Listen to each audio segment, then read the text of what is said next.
Hello, welcome back to Sarah's Rhythm. I know it's been a while, it's been about a week or two, but I've been really busy, but I am back.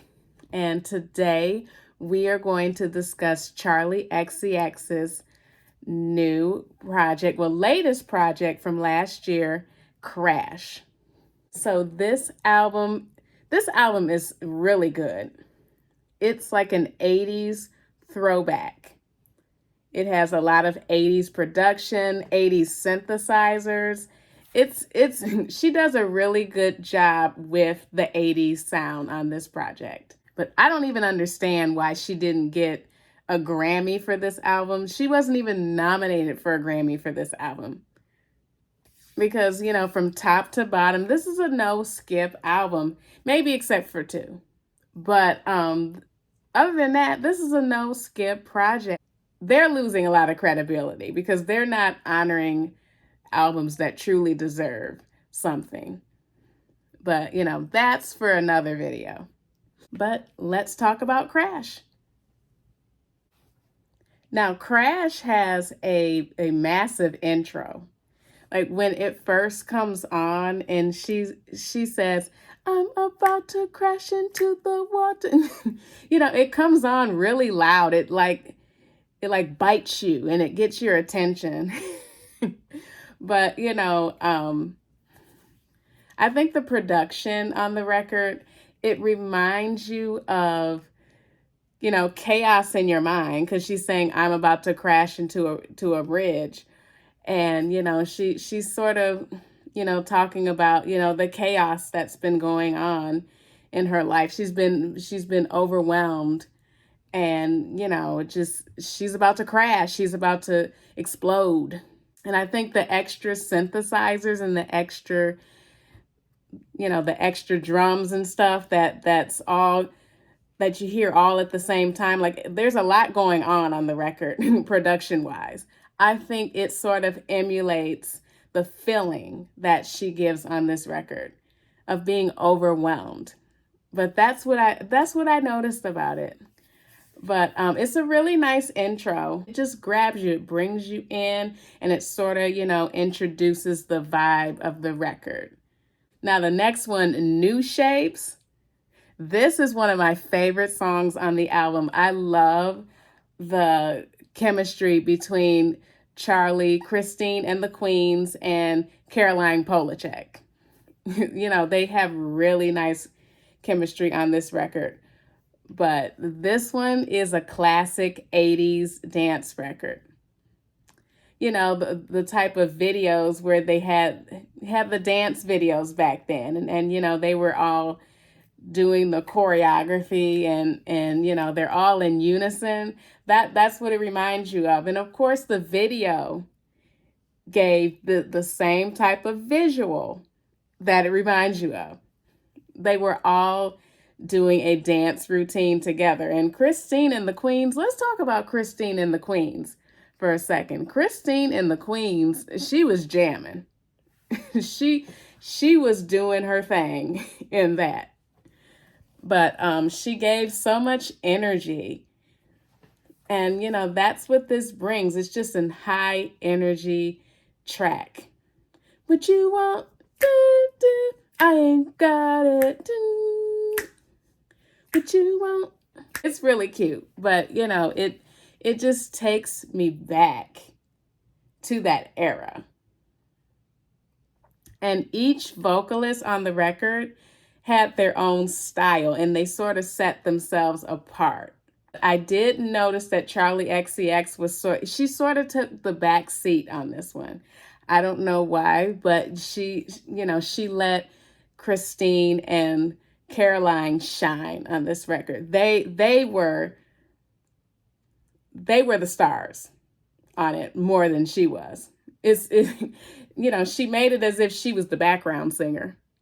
But whatever. The song slays. The song does the damn thing.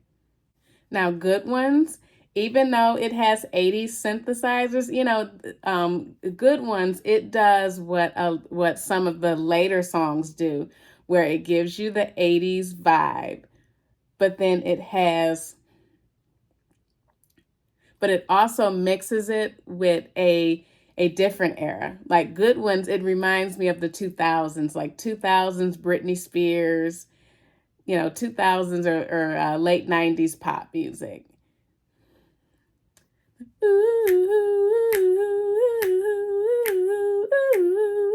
That, that takes me back to that. But then that's 80s. And she did a good job with mixing them together.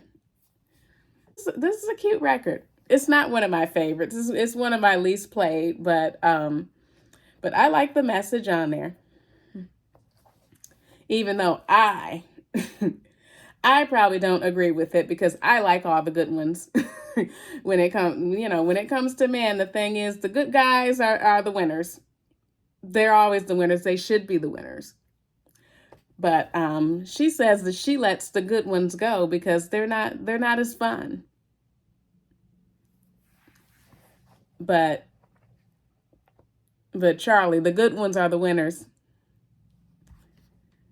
But all in all, it's a really fun track. The music video could have been better, but the track itself is really good. Now, I've noticed on both Constant Repeat and Move Me, she sort of gets out of style a little bit. And of course on Beg For You as well.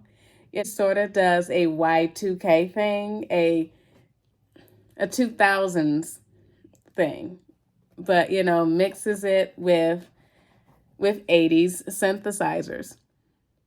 But I see what she's trying to do here. She's trying to do a mix of styles, but it's supposed to be nostalgic. It's supposed to take you back. So it's not like future nostalgia, to where it gives you a specific era that we're focused on. It's not like that one where the 80s is the big focus. This one, it's a little bit of 80s, it's a little bit of 90s, it's a little bit of 2000s. It's just nostalgic base. And that's what I've noticed with those three tracks: Constant Repeat, Beg For You with Rina Sawayama, and Move Me.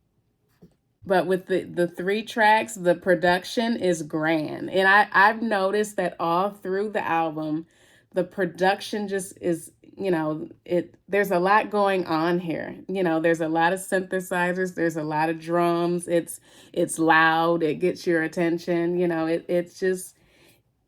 It sort of emulates the story and the chaos that she's experiencing. And, she's giving you the feeling through the production and the music. And this is where Crash shines. It shines in its production. And of course it shines in its storyline. But the Grammys needs to start acknowledging Charli XCX as an important figure in the music industry, because she was the front runner of the hyperpop. She's one of the front runners of that genre. And if you don't know the hyperpop genre, you need to go and listen to some of that. Now, on one of my favorite tracks on the album, Baby. This track is so cute.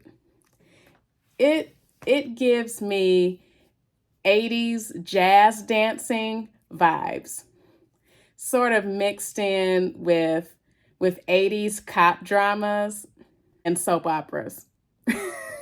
That's what the production reminds me of here. But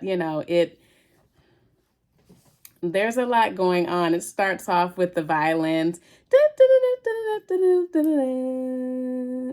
It gives an intro to a movie, to a storyline, but it's classy.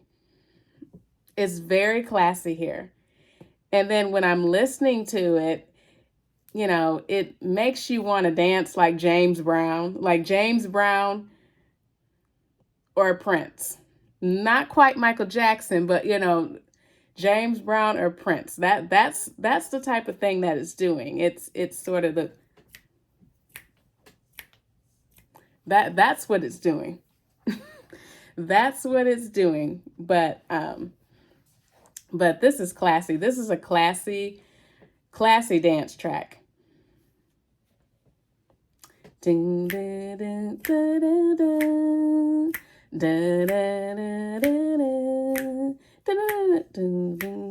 You know, and you can tell that the keyboard player and the producers, they had fun with it. It's like they were doing a jam session on it, but they made it classy into a record.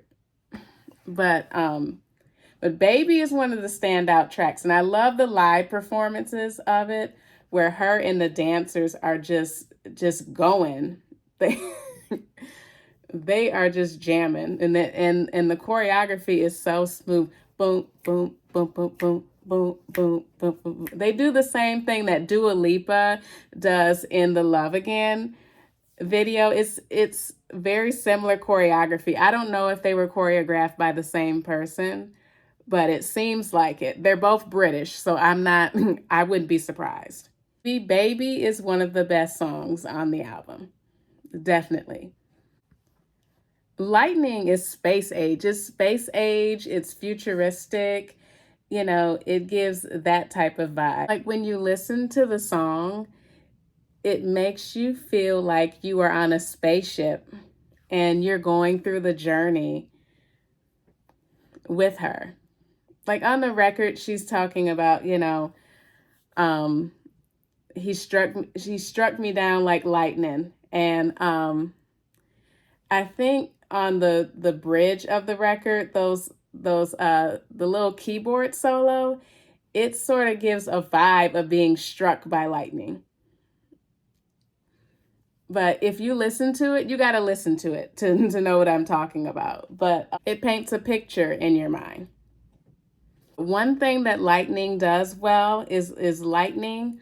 It reminds you of the hyper pop days. It reminds you of her hyper pop sound, and I think she sort of incorporates that here. And it wouldn't be Charli XCX unless she was doing something like that, unless she was doing some heavily synthesized hyper pop.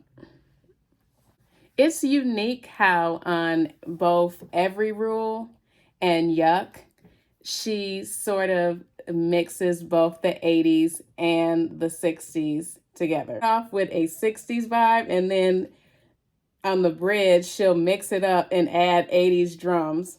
So she's doing the same thing that she was doing on some of the beginning tracks with both of these. But, Yuck is cute. I like the little doo-wop vibe that she has on Yuck. That one gives it an interesting touch to it.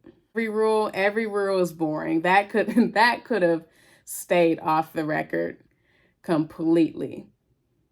And then on Used to Know Me, she samples Robin S.'s Show Me Love. And I just think that Charli's sample of the record was very cheap. It was very cheap. I feel that she could have made it her own a little bit more, and she didn't. It seems like a lot of the artists that have been sampling Robin S.'s Show Me Love, they don't really do it justice, because they don't do anything new with it. The only one that has done something new with it has been Beyonce. Beyonce for Break My Soul. Beyonce killed it with Break My Soul. She took it and she made it, she did something really new with it and made it in a new track. She made it fresh. Charli didn't do that here. She didn't do that here, and neither did I think his name is Kid Ink with Chris Brown last decade. Nope. Some people are lazy with samples, and she was lazy with it here. She didn't do anything new with it. So Used to Know Me is a flop. That's not a bop, it's a flop. So the last song on the album, Twice, I think it is really beautiful. I love the nostalgic throwback 2000s cartoon vibe. You know, it sort of reminds you of the intro to Rugrats, and you know, some of the cartoons that we used to watch as kids. But but she mixes that really well with the drums and some of the throwback production, and you know, she makes it current, but it's nostalgic. And you know, here she's sort of, you know, talking about the people that she lost. I think it was supposed to be a dedication to a friend of hers that was a producer, named Sophie. But you know, it's about loss. And you know, don't think twice about it. Don't get so lost in those thoughts of the pain of it. Just, think about the good times, reminisce about those, and just take it easy. But I love how with the movement on the song, she tries to make it a grand finale. Extra keys, extra drums. But one funny part about it is that it reminds me of how, some kids back in elementary school would be sort of silly, and then they'd take, classical songs, and they'd sort of put a beat over it. you know it sort of reminds me of that. It gives me the vibe of a kid taking a classical piece, um or a piece of music that's it's not supposed to have a beat to it, and then they'll put a beat to it to make it interesting, or they'll beatbox over it. I don't know if it's just me, but it gives me that vibe there. Of sitting back and reminiscing, about the past, about the good times, even though it's a sad song, because she does talk about who she's lost. But